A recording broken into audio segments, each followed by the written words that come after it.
Hello, everybody. This is Brian, your host, and my co host, Matthew Kretikin, the former Navy SEAL, cannot be here. He's in Ukraine doing some things, so hopefully we'll get him on tomorrow.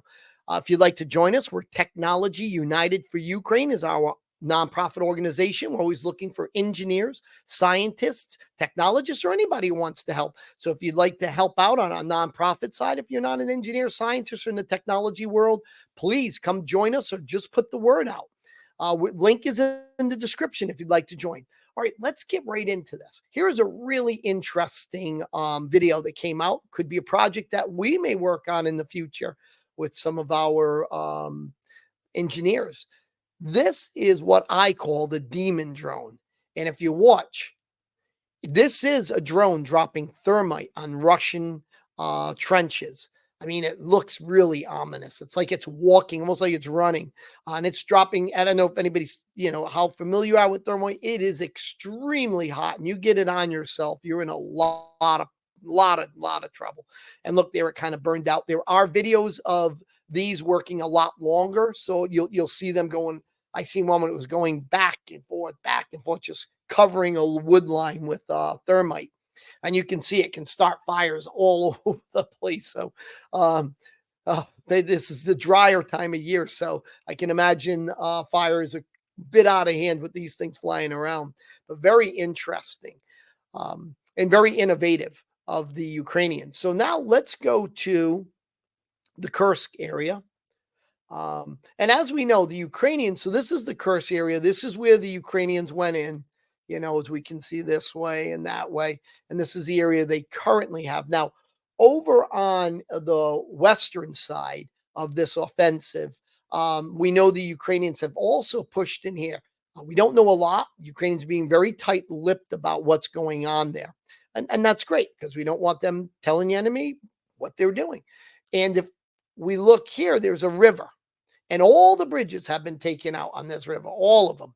And anytime they try to put a pontoon bridge in, the Ukrainians just decimate it.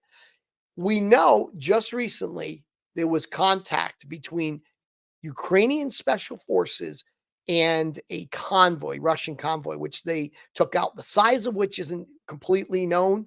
There was a video, but it was, I don't know if they took it down or what, but you can't watch it.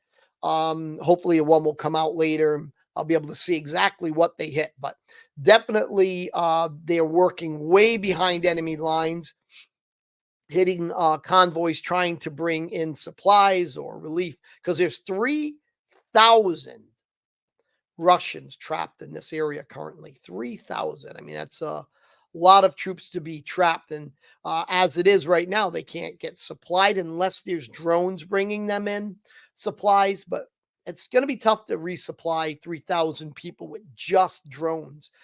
We also know the Russians are bringing 30,000 reinforcements to the Kursk area. They're pulling them out of the Ukrainian conflict and bringing them now into Russia, where Kursk is becoming a growing area of issue for the Russians. So we'll see what happens there, how experienced they all are. They're saying 30,000. Now, whether they'll all come out of the Ukraine front lines remains to be seen. If they're going to bring conscripts, we've seen how awful they've performed. It's been quite a mess. So we'll see. It's going to be interesting once these troops get there to see how well they can perform. Hopefully they perform badly. And the other thing that's going on, which is interesting, is the Ukrainians have now or will be soon acquiring what are called these JCM missiles. They'll go right on an F-16. They have these little wings that pop out. They drop off the wing, fly in precision, very similar to the Storm Shadows. Hopefully these ones can't be jammed. They know that they've been jamming the Storm Shadows, but maybe there's something in these that will help prevent that from happening. Whether they'll be allowed to use these on Russian territory, we don't know, but that's currently being debated. We also have heard a lot coming out about leadership issues, particularly down, I'll go to the area here, which is the Donbass area. If we look here, the command that's out about here has been taking a lot of slack for the front line just collapsing. There's a lot of arguing and tension going back and forth from the front line troops with the rear command.